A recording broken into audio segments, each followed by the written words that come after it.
And we're back to learning JavaScript. Let me show you if-else statements. Go back to our last tutorial where we have the if statement. So if a number is bigger than 9, we get this text.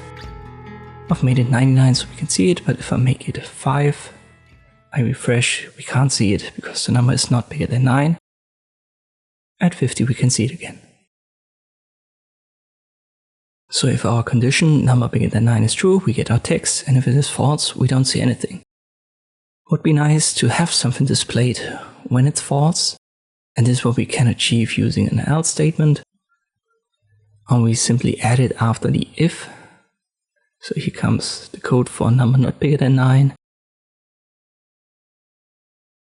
We'll add else and then the curly brackets.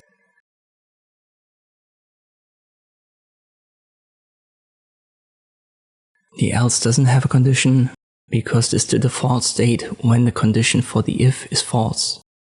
So there's only true or false, only a binary choice. Therefore we don't have to add a condition here.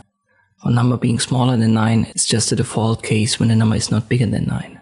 Therefore I can put here document.write and then number has only one digit.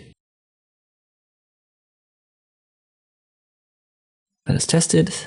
And there we are. So number is 5, therefore number is not bigger than 9. And we see our else. Number is 50, it is bigger than 9, therefore we see the if.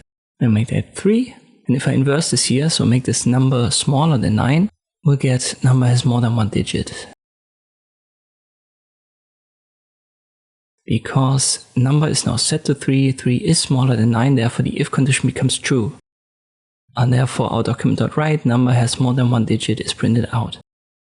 So the code inside of the curly brackets for the if is always executed when the condition is true, and the code inside of the else curly brackets is always executed when the condition for the if statement is false.